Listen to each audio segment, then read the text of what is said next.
Bien le bonjour à vous tous et encore merci de suivre les émissions sur les chaînes de l'MBC. Vous suivez l'émission sur les chaînes de l'MBC. Notre invité ce matin, c'est le docteur Faisal Suliman, qui est médecin, addictologue. Il est ancien expert du Bureau des Nations Unies contre l'abus des drogues et le crime. Docteur, bonjour. Bonjour Zodian, bonjour à tous. Alors, merci d'avoir accepté nous l'invitation. Une émission extrêmement importante parce qu'aujourd'hui, le problème de la drogue, ce n'est pas un problème uniquement un problème local, pas uniquement régional, mais c'est un problème international. Oui, Et ben, l'autorité à Maurice puis adresse le problème à tous les niveaux. Et nous comptons qu'il nous gagne un expert qui fait une expérience certainement ici à Maurice dans le passé et aussi sur la scène internationale, nous comprend problématique de la drogue. Alors merci pour présence sur ce plateau, docteur. Docteur, ou un médecin addictologue, oui. qu'est-ce que cela veut dire, médecin addictologue? Enfin, C'est une expertise? oui, c'est une expertise en addictologie. C'est une expertise en addictologie. Quand nous dit addictologie, c'est pas uniquement l'abus des drogues. C'est pas les addictions aux drogues. C'est l'addiction aux non-substances. Ça veut dire qu'il y a certaines addictions qui ne pas considérées comme addiction. Par exemple, les enfants avec video games, Mhm. qui jouent les courses, jouent un peu de tout, jouer le tout, etc. Donc ça aussi, c'est une addiction. Donc qui est bien traitée. Donc c'est une maladie chronique et une maladie du cerveau. Mhm. Mais c'est quelque chose qui est traitable et préventable aussi. Donc, nous traitons la maladie et a priori, les meilleurs qui nous fait un programme de prévention pour nous prévenir ce type d'addiction-là.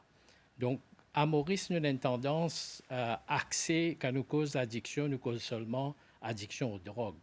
Et pour nous, les addictologues, les drogues, ils incluent l'alcool et le tabac aussi. Ce sont des drogues. Parce que quand ils commencent à servir ça, ils viennent accro et ils continuent à servir ça. Donc, qui nous appelle addiction? Addiction, c'est quelque chose qui nous fait répétitivement et il amène un changement dans le cerveau qui, quand nous arrêtons de faire, nous sentons-nous malades. Nous gagnons l'effet indésirable dans les corps, dans la tête, etc. Les cas physiques et les cas psychologiques aussi. Donc, tout ça là est traitable, mais avec le support d'une équipe. Ce n'est pas un médecin qui est capable de traiter ça, mais c'est une équipe qui est un médecin, qui est un addictologue, qui est un accompagnateur. Et la famille aussi, il est très important qu'ils font partie là-dedans. Donc, à Maurice, nous ne pas donner trop, pas mettre trop l'emphase sur l'addiction non-substance, mais surtout addiction aux substances. Et comme on nous connaît, l'héroïne qui finit faire un ravage, et encore peut faire ravage à Maurice. Et maintenant, il y a une nouvelle drogue de synthèse qui nous appelle une drogue synthétique. Et ça, nous avons l'occasion, cause de là, de penser au cours de l'émission, surtout parmi les jeunes. Oui. Docteur, alors, vous j'amène quelque chose de nouveau quand nous cause addiction aux substances et addiction aux non-substances. Nous Oui. avons une addiction à une substance de drogue. Oui. Nous habitons au lit. Mais quand on nous peut dire non-substance, addiction au jeu, addiction, ou moi ça ou antenne, là, c'est choquant. Il y a des gens qui sont addicts au shopping, addicts à la nourriture. Alors, est-ce que c'est une maladie ça? Un gens qui est content, c'était, il fait shopping. Est-ce que ça c'est une maladie? Un gens qui, par exemple, est content, manger. Est-ce que c'est une maladie? Oui, en fait, c'est une maladie du cerveau, comme on dit. Il y a une obsession. Il y a une obsession pour la nourriture, pour les bonnes nourritures, et parfois, il y a une craze pour un fast-food, ou deux autres faire laquer, etc. Enfin, quand du monde faim à manger, c'est un C'est un besoin. processus normal. Ok. Il y a un besoin. Mais quand du monde les fait que manger, après un temps, il irait manger, ou quand il peut passer par là, il n'est pas capable trouve manger, il a arrêté, il a accéléré manger encore, malgré qu'il se l'estomac plein. Mais ça, c'est une addiction. Nous, d'accord, on a dit non toute la journée aussi. Et l'addiction mange toute la journée. Mais il y a une addiction aux nourritures. Donc, ils ont manger, manger, manger. Et donc, ça amène un problème de surpoids, amène un problème d'obésité, etc. Après, parmi les jeunes, surtout, nous trouvons addiction aux jeux vidéo, video games, qui une journée, zot là, zot choses, zot portable, etc. Mais ça, nous sommes capables d'essayer de prévenir. C'est sérieux ça? Mais sérieux, oui, parce qu'ils connaissent, ils consomment une bonne partie de les temps, ils perdent les temps. Après, là, on peut trouver de nouvelles affaires, encore TikTok, toutes les affaires-là, TikTok. Soit ils font TikTok, ils poster, soit ils assise avec ça, ils sont capables de durer pendant des heures et des heures. Et qui peut arriver, ils peuvent laisser les autres petites choses qu'ils ont besoin de faire, important dans la vie, et ils ont TikTok une journée. Donc, ça aussi une addiction. Donc, les préventables et les traitables. Mais quand l'addiction commençait? Oui, mais addiction commençait avec un commencement. Mais nous disons, il y a une phase. Hein? Il y a une phase. Premièrement, nous dire use, les PCRV, les PCRV TikTok. Nous prenons TikTok comme un exemple. Les PCRV, un coup, des coups. Après, continuous use. Les continuer là. Après, il arrive un certain moment, les repetitive use, les réjouir, les recontinuer, les réaller. Après, il y a un troisième stage quand ils rentrent dans le processus, quand ils rentrent dans l'addiction lui-même. Là, s'il n'est pas assisé avec ce portable, les get TikTok, les sont-ils restless, les malades, les psychologiques, les pas physiques, les psychologiques. Mais par contre, si nous comparons ça avec l'addiction aux drogues, et dans certaines drogues, surtout l'héroïne, ils donnent une dépendance physique, qui quand ils ne pas prendre la drogue, ils gagnent douleur, les restless, les gars font beaucoup de choses, il y a l'attaque du monde, il coquin du monde, les gars gagnent casse, ils prennent sur la drogue. Ça, c'est un autre stage. C'est la dépendance physique. Donc, l'addiction de nous dépendance est associée avec dépendance. Donc, dépendance à capable physique ou psychologique. Et il y a certaines drogues qui donnent uniquement l'addiction psychologique, mais pas l'addiction physique. Par exemple, le tabac. Le tabac donne une addiction psychologique. Physique, il n'y a pas gain de douleur. Il dit qu'on arrête de fumer, suddenly, il n'y a pas gain de douleur, il n'y a pas gain de crampes, il n'y a pas gain de vomissement, etc. Mais par contre, il est là, sur la tête, il monte sur la tête, il continue en vie, business à cigarette là. Et là, dis-moi, je ne connais pas où déjà trouve ça. Ils gardent une cigarette dans la bouche qui n'est pas allumée. Il peut combattre l'addiction psychologique. Psychologiquement, il y a une cigarette dans la bouche, mais il ne peut pas fumer. Vous comprenez? Mais tout ça, là, c'est une petite technique qui m'a servi, qui médecins ou soignants donnent des petits tips pour capable combattre l'addiction psychologique. Oui. Très bien. Docteur, nous pouvons causer des jeunes, par exemple, concernant addiction à des jeux, nous pouvons causer des réseaux sociaux et ainsi de suite. Mais si nous guettons autour de nous aujourd'hui, tout le monde a une addiction avec l'écran, avec le téléphone. Oui. Si, par exemple, nous faisons un exercice, si courant coupé ou si payant Internet. Mais c'est la panique. C'est déjà arrivé que Tendimoun dit si payant Internet, il ne peut pas vivre. Oui.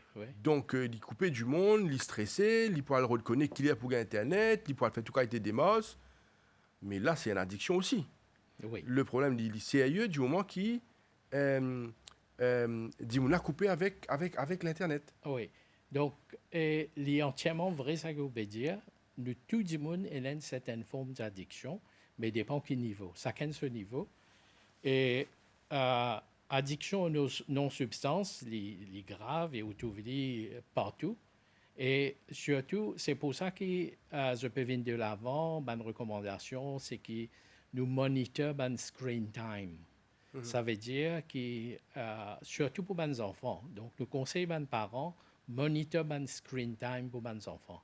Donc, grand matin, tu peux gagner ton téléphone, telle heure, tantôt, tu peux gagner ton téléphone, telle heure, screen time. Donc, ça, c'est très important. Ça, c'est un premier pas en avant pour combattre pour prévention, au niveau ban jeunes et plus jeunes encore. Mais par contre, et ban di moun qui fin déjà zot malade, mais ils sont pas malades physiquement, comment on veut dire, ils sont malades psychologiquement. Ça peut-être ils ont besoin d'une aide un peu plus avancée pour capable get rid, pour capable essayer sans passer de ce type d'addiction là. Docteur, nous pouvons gagner l'occasion cause l'addiction aux substances juste après. Mais dans la présentation, nous trouvons qu'il y a un ancien expert du Bureau des Nations Unies contre l'abus des drogues et le crime. Alors, c'est quoi ça, expert du Bureau des Nations Unies contre l'abus des drogues? Oui, avant, laisse-moi expliquer le Bureau des Nations Unies contre l'abus des drogues et des crimes. Donc, l'acronyme, c'est UNODC, United Nations Office on Drug and Crime. Donc, c'est un bureau qui est basé à Vienne. Oui. Et c'était un bureau régional dans plusieurs parties du monde. Et est comme si nous appelions le gardien de comment ça s'appelle, les Drug Conventions. Il y a 3 conventions sur les drogues que tous les pays membres signataires de ça. Il y a la convention de 1961, convention de 1971 et convention de 1988. Donc, ces 3 conventions-là, et le Bureau des Nations Unies, l'UNODC, lit guardian to those conventions. Et il est présent dans plusieurs régions pour aider les pays membres à mener notre combat contre l'abus des drogues, à mener notre politique des drogues, à mener notre et programme contre l'abus des drogues dans le pays. Donc, moi, c'est tout un exemple.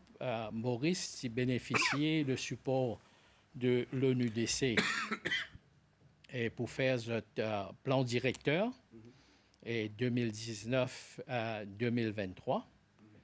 Et puis, Maurice a aussi bénéficié du support technique pour mettre en place un National Drug Observatory, un observatoire de drogue qui est basé maintenant sous le Prime Minister's Office, le National Drug Secretariat.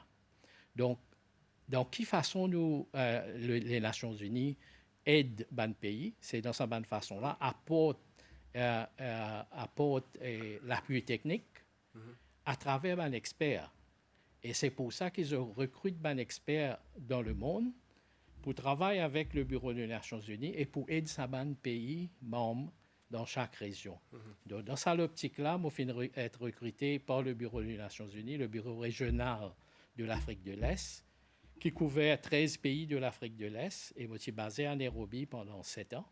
Okay. Et je travaille avec eux pour aider ces pays de l'Afrique de l'Est. Là. Donc, la raison pourquoi Mofin est appelé pour prendre sa position-là, sa poste-là, parce qu'il m'a aussi déjà fait travail à Maurice et m'a aussi bien involved dans le setup du Harm Reduction Programme à Maurice. Donc, ma mise en place du programme de la méthadone, la mise en place du programme d'échange de seringues et aussi, et à partir de là, qu'ils ont recruté moi pour mettre en place ces mêmes programmes au Kenya et en Tanzanie. Mais 7 ans là-bas, oui. Quel est le constat un petit peu de la situation, avant qu'il ne cause situation à Maurice? Oui. Quelle est la situation dans les autres pays? On a envie de connaître comment ça passait dans les autres pays. Donc, il y a un gros problème parce que depuis 2012, et le trafic des drogues, il change de direction. On appelle ça trafficking route. Et comment vous connaissez, ou peut-être il est important pour vous connaître, qui héroïne n'est pas fabriquée dans l'Afrique, il n'est pas poussé dans l'Afrique, il est fabriqué en Afghanistan, et au nord de Pakistan,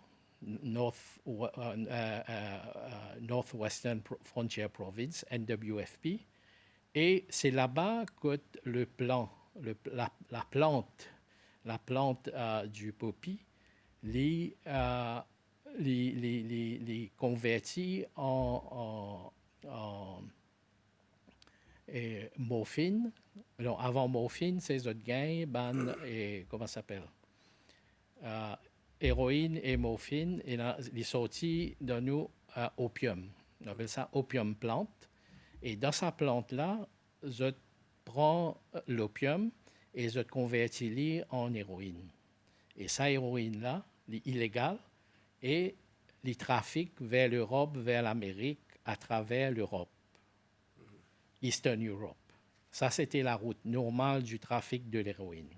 Mais depuis 2012, les Nations Unies viennent observer un changement de la route de trafic, du trafic. Donc, les passes vers le sud. Donc, on appelle ça des Southern Route for Heroin Trafficking. Donc, les sorties Afghanistan, les passent par Pakistan et les viennent dans les côtes les passeports Iran, etc. Et les viennent dans la côte est de l'Afrique, donc particulièrement Kenya, Tanzanie, Zanzibar, ils descendent jusqu'à y arrivent Madagascar et Maurice. Et depuis Maurice, Maurice, c'est un Andaman transit point. Et là, il y a vers l'Europe. Donc, ça, la route là, donc, l'étude qui fait démontrer que quand un pays trouve la route du trafic, et ultimately, les vignes un pays consommateur. On appelle ça the spilling effect. Quand il peut transborder, etc., un petit peu leak out. Un petit peu leak out. La bandimoun de cet endroit-là, je commence à servir ce type de drogue. Ce type de drogue-là. Donc, c'est pour ça qu'il nous trouve une utilisation de l'héroïne dans l'Afrique de l'Est, commencé par Kenya, Tanzanie, Zanzibar, Mozambique, et l'Ouganda aussi, Mozambique, et l'Afrique du Sud et Madagascar. Mais maintenant, avec trafic héroïne, utilisation de l'héroïne, etc., donc il y a une quantité de processus qui passaient. Donc, avec les temps, bandimoun qui servent l'héroïne, ils ont transité au lieu qu'ils ont fument l'héroïne, ils ont injecté l'héroïne. Et c'est ça que le problème a commencé. Donc, quand un bandimoun vient injecter l'héroïne, il n'est pas injecté tout seul. Il mélange l'héroïne dans une seringue et ils partagent à 3-4 bandimoun parce qu'une dose de drogue, les chers. Ils ont tout pas qu'à avoir faute. Après, un système de camaraderie. Donc, nous assisons, nous branditer ensemble, nous branditer plutôt ici, ou nous branditer, nous partager. Mais l'héroïne aussi fait comme ça. Ils ont injecté, après, ils passent la même seringue, 3-4 les autres camarades. Ça qui s'est arrivé, Maurice, avant, en 95, 96, c'est arrivé ça, Maurice. Et là, les ont injectés. Donc, si un parmi eux est dans le VIH, SIDA, ou l'hépatite C, les transmettent dans ce groupe-là. Donc, l'étude, il montrait, la surveillance surtout, il montrait qu'il y a une augmentation du VIH parmi bandimoun qui injectaient la drogue. C'était ça le problème à Maurice l'année 2000, quand nous commençons le programme de réduction des risques. Et l'Afrique, il commence à ressentir ça après nous. Maurice, c'est le premier pays quand il a ça à l'effet là. Après, l'Afrique, il commence à gagner ça. Et là, les autres aussi, ils commencent à mettre en place un programme de réduction des risques, etc. Et donc ça, c'est l'effet. Pourquoi héroïne, il rentre dans l'Afrique de l'Est et qui peut faire dans l'Afrique de l'Est. Donc, il y a ça, un changement-là au niveau de l'Afrique de l'Est. Donc, dans bien des autres pays du monde, par exemple en Europe, quand il y a héroïne, ils ont mis un programme de réduction du risque, et ils ont trouvé qu'il y a un changement de type de drogue qu'ils ont servi. On prend l'Espagne, par exemple, quand ils ont injecté l'héroïne, mais maintenant, ça va injecter de l'héroïne. Là, il y en a beaucoup qui ont le programme méthadone et buprenorphine. Mais les trafiquants qu'ils ont fait, maintenant, ils ont introduit la cocaïne. Donc maintenant, les gens qui peuvent servir l'héroïne, ils ont shifté, ils ont servi la cocaïne. Donc ça, c'est une tendance qui est arrivée dans l'Europe. Et nous pas encore trouvé cette tendance-là très visible à Maurice, mais ce qui nous trouvait à Maurice, c'est qu'il y a un changement vers les drogues synthétiques. Avant de lever le drogue synthétique, docteur, au fin de cause, l'héroïne, on a pas mal de questions par rapport à sa routine là aussi, Oui. qui on expliquait. Mais avant cela, Oufin explique par exemple l'utilisation de héroïne et cocaïne. Pour le commun des mortels, l'envie comprend. Quelle différence il y a entre l'héroïne et cocaïne? Et d'ailleurs, c'est que vous pouvez dire, nous, bonnes affaires vraiment nouveau, là, hein, ça, la route qui s'est fait, par exemple, une cause, La route du Sud. Afghanistan, Pakistan, moi j'ai envie de demander, est-ce qu'il là-bas, sa culture-là, cultivation de sa plante-là, est-ce qu'il est légal, illégal, comment ça fait? Parce qu'il y sorti, il fait la route extraordinaire. Et nous connaît qu'il y a beaucoup de douanes, de contrôle, de surveillance. Mais comment il passe à travers tout ça, maille-là, pour y arriver jusqu'à sa destination finale? Il fait les tours, là. Hein? Il est sorti depuis l'Asie, Oui, il vient de l'Afrique. il vient de l'Afrique, après il il est divert vers l'Europe. Ouais. Mais c'est extra. Et nous, notre contrôle, il n'y a pas d'affaire qui. Le transit est illégal. Là. Nous payons trafic, une affaire qui est illégale. Oui. Il sorti sa distance, là, il arrive jusqu'à la destination. Mais où est le contrôle? Et est-ce que c'est la guerre qui, comment dire, nous pas pour gagner jamais? Parce que ça fait peur quand vous expliquez ça la route là. Il passe au une bout, il parle une bout là, non, il peut aller très très loin. Oui. Et si par exemple, comment on m'expliquait, il soit aussi en Asie, l'Afghanistan, nous connaissons qu'il y était. Il passe par l'Iran, il fait sa bout là, il revient jusqu'en Afrique. Oui. Après, il sort de l'Afrique, il vient jusqu'à l'océan Indien. Après, il remonte vers l'Europe. Mais c'est extra ça la route là. Mais avant ça, explique-nous la différence qu'il y a entre cocaïne et l'héroïne. Donc, cocaïne, c'est un stimulant. Donc, cocaïne est fabriquée de bandes plantes qui nous appellent coca leaves. Et cocaïne est endémique aux autres produits dans l'Amérique de l'Est. On entend parler Colombie, Bolivie, etc. Donc, il y a beaucoup d'histoires là. Donc, là-bas, c'est un pays qui produit cocaïne. Ça ne doit pas produire héroïne. Parce que peut-être le climat n'est pas propice pour produire ça, il n'est pas adapté. Mais la différence, c'est cocaïne, c'est un stimulant. Si un individu prend une dose de cocaïne, donc les actifs, il n'est pas dormi, les restless, etc., il va faire fête toute la nuit, etc. Les stimulants. Oui, il y a un stimulant. On appelle un stimulant drug. OK? Et par contre, l'héroïne, c'est un depressant drug. Ça veut dire... Donc, cocaïne, est-ce qu'il est toujours intraveineuse? Est-ce qu'il est sous consommation cocaïne? Cocaïne, pas servie intraveineuse. Cocaïne, surtout sniffée et fumée. OK. Deux modes d'application. Et par contre, l'héroïne, c'est un sédative. Un sédative drug, ça veut dire quand on prend l'héroïne, on suppose gagner sommeil. On suppose gagner sommeil, les calmer, etc. D'ailleurs, les sorties depuis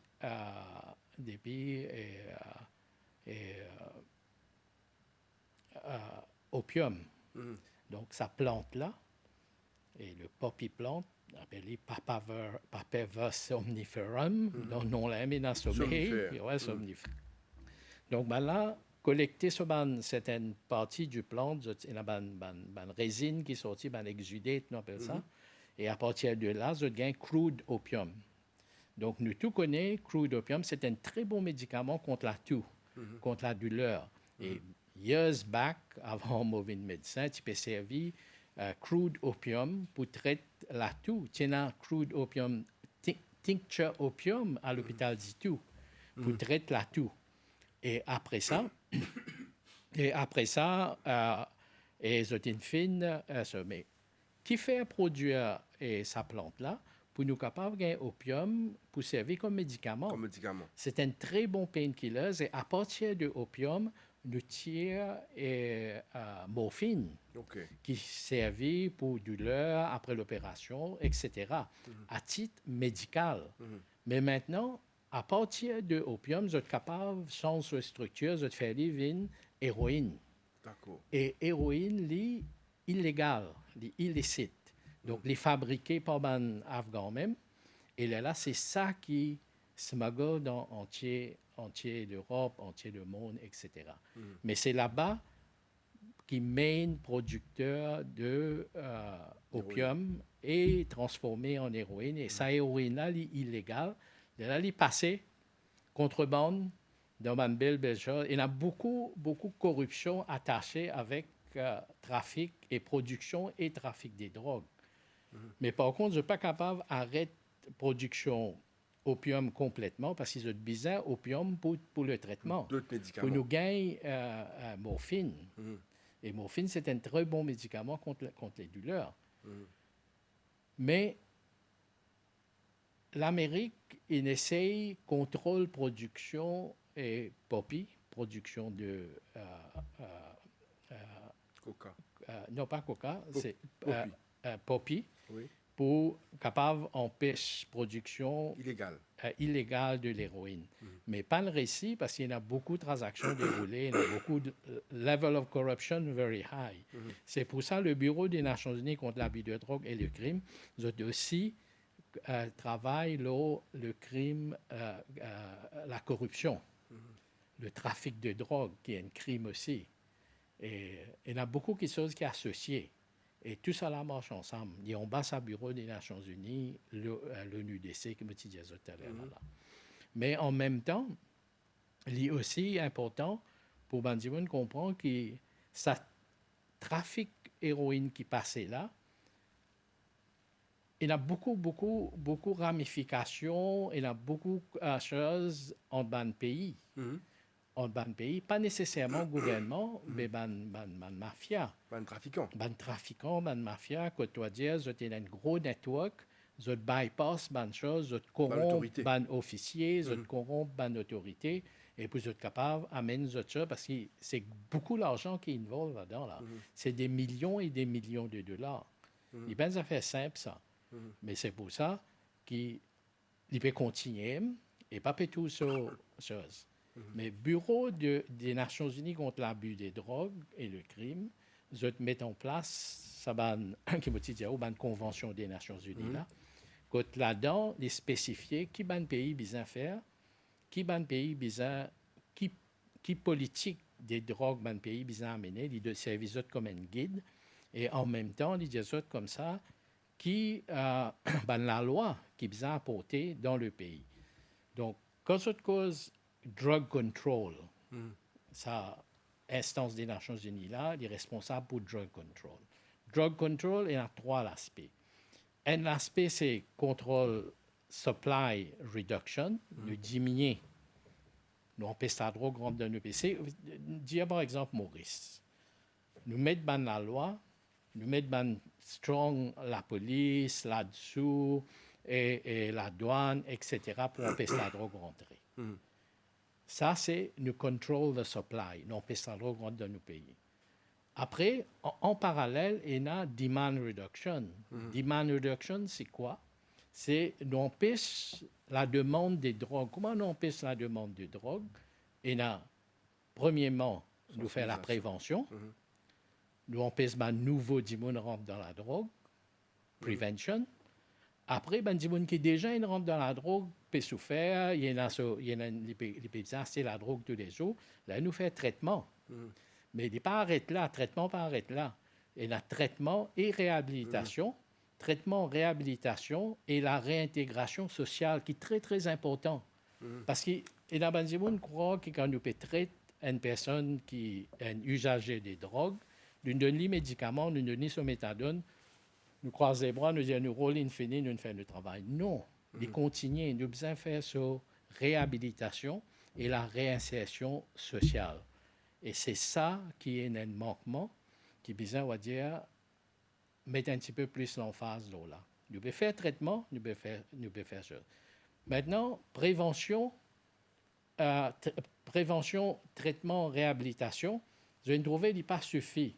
Quand nous disons nous avons 110 personnes qui nous peuvent traiter avec méthadone ou les autres traitements qui sont disponibles, et il y a peut-être un 10-15% qui peuvent continuer le service de la drogue. Je ne veux pas pour venir vers le traitement, je ne veux pas pour dire moi j'ai un problème, je ne veux pas pour accepter qu'ils ont un problème, ils ont besoin de faire un traitement. Pour ça, ban di moun là, nous appelons ça ban problématique user, ban utilisateur à problème. Pour ça, ban di moun là, nous fait la réduction des risques. Donc, qui veut dire la réduction des risques? La réduction des risques veut dire qui nous empêche ban problème, nous traite ban problème qui est associé à l'utilisation des drogues. Un exemple. Un dimoun qui peut injecter la drogue, il n'est pas séropositif pour le VIH ni pour l'hépatite C, mais nous devons faire une prévention pour dire pas gagner VIH, pour dire pas gagner hépatite C. Parce que si ça dit là qui utilise la drogue, les VIH positifs, les HIV positifs, les hépatites C positifs, so treatment cost pour énorme. Nous devons traiter sur hépatite C, nous devons traiter sur VIH et nous devons traiter sur addiction aux drogues. Mais c'est pour ça que nous devons arrêter. Là, c'est pour ça que nous appelons harm reduction. Donc, supply reduction, demand reduction et harm reduction. Ces trois-là, ensemble, nous font dire en balance, et une bonne coordination. Et là, nous sommes capables de dire que nous pouvons un bon programme de drug control dans le pays. Et c'est ça que le Bureau des Nations Unies fait. Il donne l'assistance technique à un pays pour être capable d'amener ce programme-là ensemble. Docteur, on peut cause l'addiction, c'est-à-dire l'aspect prévention, traitement et réhabilitation. Oui. C'est qui nous envie de comprendre. Quand on peut cause une convention, nous profiter qui ou là pour nous comprendre une convention. Oui. Qui une convention peut dire, ça a trois aspects là, ça a trois axes là. Prévention, traitement et réhabilitation. Qui fait me poser cette question-là, c'est parce qu'ils ont dit, si un dimoun, par exemple, il a un problème de drogue, ou fin diète aller là, par exemple, il rentre le programme méthadone, mais ça ne s'arrête pas là. Beaucoup de jeunes ont dit, il a une addiction aux drogues. Nous proposons également, juste après, là, une drogue de synthèse. Mais les parents, les dimoun, pas connaît qu'il a pour taper. Le problème, il est sérieux, parce que peut-être qu'un dimoun a envie de sortir dans l'enfer de la drogue, il a envie de sortir dans sa addiction-là, mais il peut pas se approprier.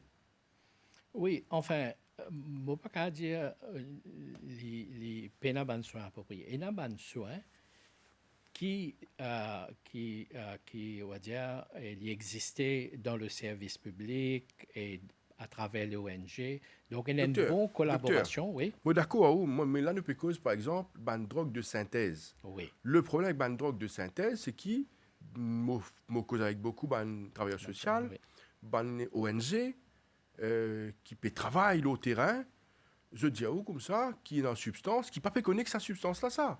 Oui, alors, comment on traite une substance qui ne pas connaît que cette substance-là a été? Oui. Est-ce qu'il n'a pas besoin d'aller plus de technologie, aller plus d'expertise, et non vraiment un organisme pour réfléchir là, parce qu'il paraît que tout le monde a perdu quand nous cause drogue de synthèse. Oui. Par exemple, si nous cause la drogue qui nous habite, par exemple, qui dit nous connaît, héroïne, cocaïne, nous connaît comment vous traitez.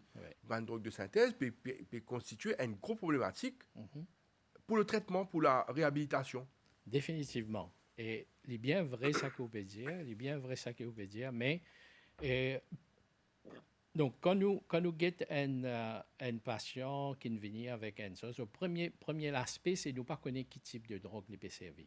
Nous connaissons les services synthétiques. Et qui est là dans la drogue synthétique là? Parce qu'ils ont plusieurs noms. Nom de rue, crocodile, etc. Nom Farfetch, ce n'est pas un nom exact qui est lié aux substances les-mêmes. Je mets tout ça de qualité nom. Et puis, nous pas connaît. C'est nous comme si dans l'inconnu, qui nous fait. C'est pour ça qu'il est important, nous gagnons des gens qui sont bien formés, un addictologue qui est capable, on va dire, de l'aspect d'addiction. Parce que quand on traite une addiction, on peut traiter sa maladie de l'addiction. On ne peut pas traiter de substance là-haut. Donc, substance, elle est capable anything, mais on peut traiter l'addiction. Ça veut dire qu'on peut traiter ça, nous appelons behavior change, qui est là dans la tête. Docteur, mon écoute pour un coup là, vous m'excusez. Bon, donne un exemple. Oui. Un dimoun, il consomme un produit synthétique, une drogue de synthèse. Première réaction, s'il est sous l'effet de la drogue-là, ce comportement, il va tomber, il perd connaissance, et ainsi de suite. Ce famille qui vous fait première réaction, il amène à l'hôpital. Oui, oui. Et c'est exactement ce qu'il besoin faire. Mais vous connaissez l'hôpital qui passe, moi vous dites où? Ça, c'est un cas qui est connu. Quand à l'hôpital, peine à traitement pour ça, type-là. Parce qu'il peine à expert pour traiter ça, type d'abus, d'addiction là. Et vous connaissez qu'arrivé par la suite, il dit, un expert qui est là-bas, il dit, mais vous connaissez, amenez la case, t'allez-vous bien. T'allez-vous refaire. Donc, si un dimon est tombé, il perd des connaissances, etc., il est dans un état comateux, donc définitivement, besoin d'amener l'hôpital. Voilà. Et à l'hôpital, le problème, c'est qu'il peut-être, nous, les médecins, pas bien formés. Il n'est pas bien formé dans l'addiction. Je ne pas connaître comment pour traiter la maladie. Mais seulement, je te formé pour traiter une urgence respiratoire. Voilà. Je te formé pour traiter un état comateux. Donc, en médecine générale, nous disons ABC, Airway, Breathing, Circulation. Et c'est ça qu'ils ont besoin de faire pour l'immédiat, traiter. C'est un traitement qui pourrait dire ça plat vie du monde là. Donc, quand je finis de faire ça, c'est le premier step. Après ça, là, je get ce problème d'addiction, quel type de drogue, etc. Parce que là, c'est life-threatening, là. Si Bougla ne peut pas respirer, si Bougla va dire, il peine à une poux, ben nous besoin occuper ça avant. Et ça, c'est basic medicine. Ça sur la vie. Exactement, on besoin ça sur la vie. Et airway, breathing, circulation. On get tout ça trois-là ensemble. Là, on met les, stabilise-les. Là où il y a ce problème d'addiction, vers qui l'unité on pourrait faire. À ce moment, on apprend qu'on fait longtemps qu'on pas travailler Maurice. On apprend que dans chaque hôpital régional, il y a une unité d'addiction avec un psychiatre qui en charge. On apprend qu'il y a un psychiatre là aussi, c'est déjà formé. Donc, ça veut dire qu'il a les moyens, mais seulement dans aux urgences, c'est ça qu'ils ont besoin d'être. Comment pour ça sur la vie? À partir de là, next step, là, une autre unité qui peut venir pour take over. Par exemple, s'il y a quelqu'un qui vient avec un accident, la première affaire, ils stabilisent les, mettre les stables. Les autres réfèrent soit à l'orthopédique, soit s'il y a un autre problème chirurgical, les autres réfèrent dans l'unité concernée. Mais ils marchent comme ça. Mais après, moi, je pense qu'il peut-être besoin d'avoir une formation continue pour nous, les jeunes médecins. Il y a beaucoup de jeunes médecins qui jamais ont un cas de overdose, par exemple, mais je ne pas connais comment pour deal avec un cas de overdose. Mais deal avec un cas de overdose, c'est ABC encore. C'est basic medicine. Ce n'est pas plus grave que ça. Ou bien on peut faire rien. Et après ça, là, on va aller de l'avant, guetter quel type de drogue qu'il prend pour donner son antidote, etc. Mais moi, je pense qu'il y a un genre de frayeur parmi nous, les jeunes médecins, qui besoin d'une formation additionnelle pour faire face à un type de cas qu'ils ont gagné aux urgences. Là. Ça est important. Et puis, traitement des drogues synthétiques, vous connaissez, avec évolution drogues synthétiques, il y a beaucoup de drogues qui escalèrent, ils restent inconnus. Parce que quand nous connaissons quel type de drogue, nous devons envoyer ce sample-là Forensic Science Lab, et là, je peux analyser, je peux capable de dire nous quel type de drogue ça a été. Et au fil des jours, au fil des semaines, je change forme, je change substance. Et parce que c'est bien facile pour faire, je peux faire ça dans la cuisine, faire ça dans la cour pour derrière, etc. Pas besoin de laboratoire pour faire ça.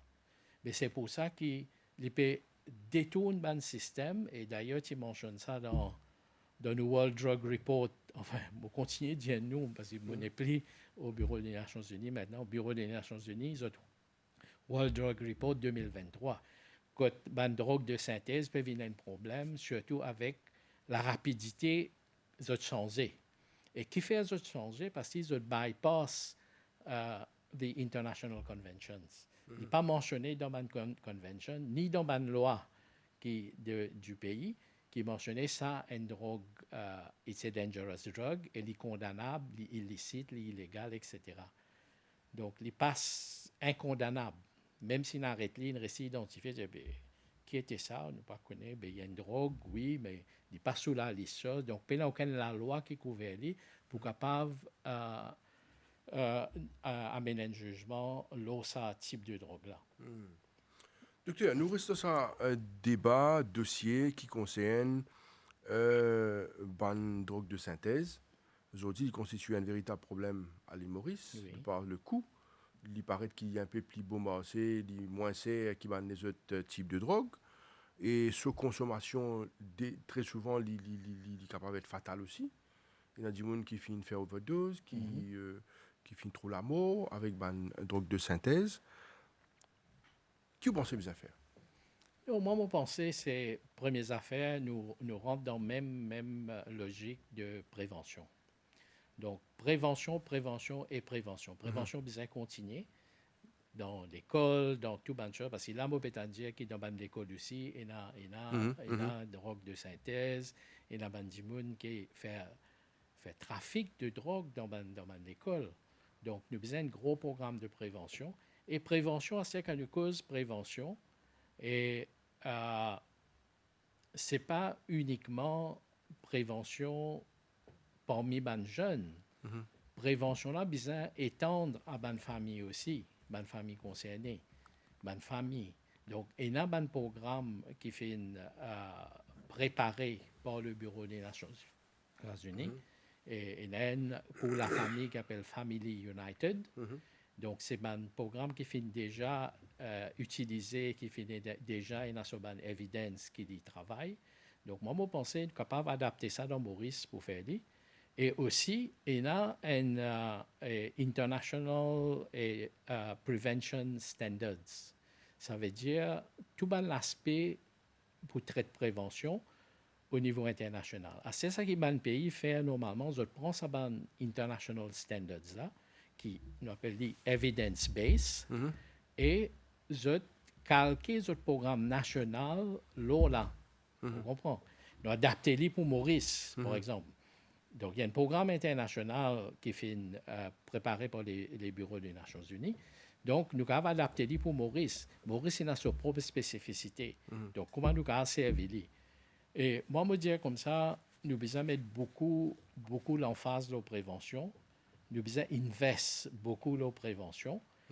Parce que dans sa bande, dans toute bande choses-là, convention-là, et surtout dernier-là, 1988, je dis qu'il y a une balance entre supply reduction et demand reduction. Parce qu'il y a beaucoup de pays qui mettent beaucoup l'emphase sur supply reduction, la répression. Ça veut dire arrête du monde, mettre dans la prison, mettre la loi, et la mettre pendu du monde, et là, tout ça là. Mais il y a des affaires qu'ils ne pas comprendre que l'addiction, c'est une maladie. Une maladie qui est préventable, une maladie qui est traitable. Mais à nous investir dans la prévention, à nous investir dans le traitement et réhabilitation, nous réamènons ça du monde là dans la société. Nous faisons recommencer à être productive. Si ça du monde là peut produire demain, il pour bénéficiaire pour le pays en entier. Nous devons regarder comme ça. Par exemple, si il y a du monde, souvent on me donne cette anecdote-là, qui peut un diabétique, par exemple. Si vous ne traitez pas, vous ne pas donner ce médicament qui arrive. Il pourrait chuter, il pourrait être plus malade. Mais sa personne qui a une maladie de l'addiction, là, vous besoin de traiter, et dans ce traitement, ça. Et vous traitez, peu importe si ce traitement-là est lifelong, pareil comme le diabète, l'hypertension et l'asthme, vous besoin de traiter à vie. Et là, vous pouvez avoir un bon résultat. Et en même temps, il est différent de les autres maladies dans le sens qu'il y a besoin de réhabilitation et il y a besoin de la réinsertion sociale. Donc, ça, très important. Docteur, il paraît d'après un rapport qu'il y a une féminisation et un consommateur de drogue deviennent de plus en plus jeunes. Comment on explique ça? Oui, mais normal, vous connaissez, ban jeune, c'est sa l'attitude de expérimentation. Je trouve une affaire, et moi, c'est hier qui était arrivé.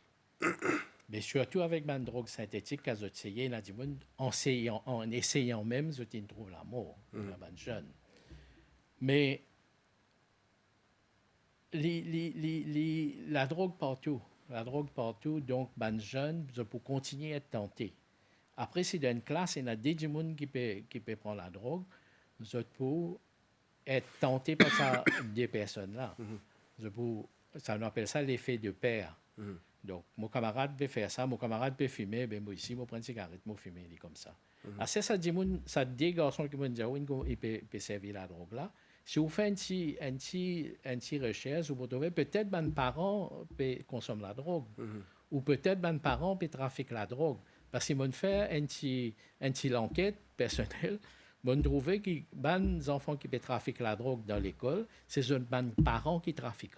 Mais là, je pense à la drogue. Là, je t'amène dans l'école, je gagne une source de revenus personnels pour eux. Pour acheter portable, pour acheter c'est pas motocyclette, c'est pas quelle histoire. Donc, c'est la tentation avec la belle vie. Donc, il est important pour nous régler ça l'aspect de prévention-là. Très jeune, nous commencer peut-être dans le primaire même, et amener, il besoin continuer, il n'est pas qu'à arrêter. Un programme de prévention, il n'est pas qu'à avoir one-off. Il n'est pas qu'à faire une prévention once a month. Il besoin continuer. Toutes les semaines, il y a une période dans notre curriculum qui apprend. Et bien, comment pour faire ça? Bien, former mon professeur là, bien former mon enseignant là. Donc, curriculum, formation ban enseignant, bien, il y a un module de prévention de drogue. Et là, je t'y apprends aussi, parce que vous dites un professeur, drogue synthétique, vous pouvez aller comme ça, l'effet des pairs, vous pouvez aller l'addiction. Il n'est pas pour connaître qui vous pouvez dire. S'il n'est pas de lire, s'il n'est pas d'apprendre. Docteur Suleiman, nous pouvons terminer l'émission dans 5 minutes.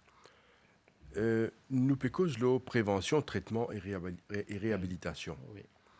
Et ça, 3 mots-là, si je me souviens, nous pécose ça depuis nombreuses années. Oui. Nous pouvons arrêter nous la prévention, traitement, réhabilitation. Mais nous trouvons que la drogue peut prendre de plus en plus de l'ampleur. Ça peut prendre de plus en plus d'ampleur. Et ça devient inquiétant. Pas uniquement pour Maurice, mais pour beaucoup de pays dans le monde. D'ailleurs, une choc moi, là, comme moi, sa routine que ça la drogue là fait, quand il passait, quand il allait, c'est sûr que c'est un gros trafic. Alors, est-ce que nous besoin change nos manières de faire de la prévention? Vous faites que donne des 3 tips, t'allez là. Change le traitement et change la manière de faire de la réhabilitation. Parce que si il peut augmenter au lieu de contrôler, de diminuer, il peut augmenter. Peut-être ça peut flancher quelque part. Oui, en fait, moi, ça qui peut-être vous préconiser, qui nous révisite nos programmes de prévention, CNAN, et là, nous remettre à jour et nous calculer l'Law International Prevention Standards, parce que c'est un evidence-based. Il n'est pas, ou prennent pas encore, ou marcher dans la rue, say no to drugs, ou dire on peut faire prévention. This is out of question. Pas possible, ça. C'est outdated, ça. Pas marcher. Je dis prouver qu'il n'est pas marché. Mais il y a une intervention qui marche et qui ne fait sa preuve. Donc, nous servissons à une intervention-là parmi nous, les jeunes. Nous servissons à une intervention-là parmi la famille. Et nous mettons en place un programme qui est bien coordonné. Moi, je pense qu'il y a beaucoup de choses qui peuvent faire dans Maurice, mais il y a un manque de coordination. Il y a un manque de coordination. Mais bien, il y a un body qui va dire coordonne tout ça dans action-là. Le ministère de la Santé peut faire ce côté. National Drug Secretariat, il met en place pour dire mettre en place un programme directeur, etc. Mais tout ça là, bien une coordination. Prison, par exemple. Prison, c'est une place, une des meilleures places pour faire le traitement et la réhabilitation. Parce que qui fait? C'est une captive audience. Nous avons en place là. Donc, nous traitons, nous réhabilitons. Après, nous leur disons, nous allons aller au travail à terre. Vous comprenez? Mais bien une coordination à haut niveau pour capable amener cette chose-là. Ou de moins une minute, allez-y. Je vous dire World Drug Report 2023. Tous les années, le Bureau des Nations Unies émet un rapport le 26 juin, jour international contre l'abus et le trafic des drogues. Donc, pour cette année-là, j'ai trouvé que il y a une augmentation de 23% parmi les utilisateurs de drogue si nous comparons depuis 2011 à 2021. Donc, 23%, c'est beaucoup. Comment nous dire, ou fait que dire, il peut augmenter partout entier le monde. Là, nous pouvons un chiffre dans le monde. Il y a 240 millions de monde en 2011 qui peuvent servir la drogue. Aujourd'hui, nous 296 millions de monde qui peuvent servir la drogue. Et là-dedans, parmi ces utilisateurs-là, il y en a 13,2 millions qui injectaient la drogue. C'est héroïne surtout. 6,6 millions vivent avec hépatite C, 1,6 million vivent avec le VIH et 1,4 million vivent avec les deux, VIH et l'hépatite C. Parmi les drogues qui priment, qui est la plus utilisatée, c'est le cannabis. C'est 219 millions, 60 millions servent héroïne et nous trouvons amphétamine, 36 millions, cocaïne, 22 millions, l'ecstasy, 20 millions. Nombre de décès, oui, non? Non, mon pays n'a dit là, mais il n'a dit dans le rapport. Il paraît énorme. Il paraît énorme et il y a associé. Mais ce qui est plus chagrinant là-dedans, traitement, surtout dans nos régions, l'Afrique. Donc, il y a suffisamment de traitement et il existe encore 9% du monde qui a accès au traitement. L'accès au traitement est limité. Enfin, je ne peux pas dire ça pour Maurice parce que Maurice n'a accès au traitement. Nous ne pouvons pas comparer avec entier l'Afrique. Mais il y a certaines choses qu'il fait à Maurice, mais je pense que nous besoin base nous dans ce qu'il a déjà fait, nous pensons comme la base et nous faisons une très bonne coordination et à partir de là, moi, je pense que nous sommes capables. Et ce qui est une convention dire qu'il y a besoin d'une balance entre supply reduction et demand reduction. Nous pas choisir mettre la loi, mettre du monde pendant, mettre ici, mettre là-bas, et mettre du monde en prison, non. Mais nous besoin, Maurice il fait beaucoup d'efforts, nous arrivons bien loin, mais moi, je pense qu'il y a encore à faire. Il n'est pas arrêté là. Docteur Faisal Suleiman, médecin addictologue, nous remercions beaucoup pour votre présence sur ce plateau. On amène beaucoup d'informations. C'est excellent, c'est mon pensée qui nous open à l'invitation là dans une prochaine avenir pour le bienvenu sur le plateau. Merci, c'est moi qui vous remercie, gens, et merci tous les auditeurs. Merci beaucoup, docteur. Allez. Et voilà, nous sommes arrivés à la fin de l'émission Le MAG pour aujourd'hui. Merci à vous. Restez branchés sur les chaînes de l'MBC. Bonne journée, au revoir.